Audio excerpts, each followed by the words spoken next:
தலைவரே ஏன் சோகமா இருக்கீங்க? நாங்க போராட்டம் பண்ணி தண்ணியை திறந்து விடுவாங்கன்னு பார்த்தா அதுக்கு முன்னாடியே திறந்து விட்டு எங்களுக்கு வேலை எல்லாம் பட்டாடுங்க. எல்லாம் இயற்கையோட விதி. அவங்க செஞ்ச சதி. இனிமே இதுதான் உங்களோட கதி. அதை விட என் பையன் எங்க இருக்கா? அக்க பாருங்க. எங்க மேல அவதூறு பரப்புறது தான் அவருக்கு ஒரே வேலையா இருக்கு. எங்க தண்ணி வரணுமோ இல்லையோ அங்க வந்தே தீரணும்ல. காவேரிய சொன்னேன், எதுக்கு 3 வாட்டி ஷாடு கத்துறாடுங்க? 3 ஷாவால நமக்கு என்ன பிரச்சனை? 3 சாவால பிரச்சனை இல்ல, இனிமே நமக்கு முழுசாவே பிரச்சனை தான். எவ்வளவு நேரம் தான் சார் வெயிட் பண்றது? சீக்கிரம் வர சொல்லுங்க. 10 நிமிஷம் வெயிட் பண்ணுங்க சார், காலை கடனை முடிச்சுட்டு வந்துருவாரு. நான் 10 லட்சம் கோடி கடன் வச்சேன், அதை பத்தி கூட யாரும் பேசல. ஆனா என் பையனுடைய காலை கடனை பத்தி இன்னைக்கு நாடே பேசுது. இதெல்லாம் ஒரு பெருமையா? ஆமா, அவனை எங்க கூட்டிட்டு போறாங்க? ஆடி மாசம்ல, அதனாலதான் பாபியார் வீட்டு கூட்டு போறாங்க. தலைவா, பால் டாயில் தலைவா. என் பையனும் குவாலிஃபை ஆயிட்டான். எப்படி தலைவரே? அதான் உள்ள போயிட்டு வந்துட்டான்ல. இனிமே நம்ம ஆளுங்க உள்ளே வெளியே தான்.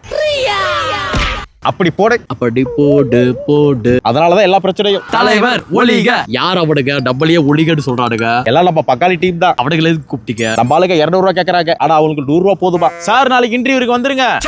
ஆமா, யார் அவர் வீடியோ எடுத்துக்கிட்டே இருக்காரு? அவர்தான் சின்ன திரை குட்டி பகவதி, அடுத்த பகவதியாக ட்ரை பண்றாரு. அந்த பூஜிக்கும் அதுக்கும் சம்பந்தமே இல்ல. இப்படித்தான் எல்லாருமே சொல்றாங்க, கேட்க மாட்டேங்கிறாரு. நம்ம இன்ஸ்டாலி திருக்குறள்ல போஸ்டா போட்டிருக்காங்க. திருக்குறளா?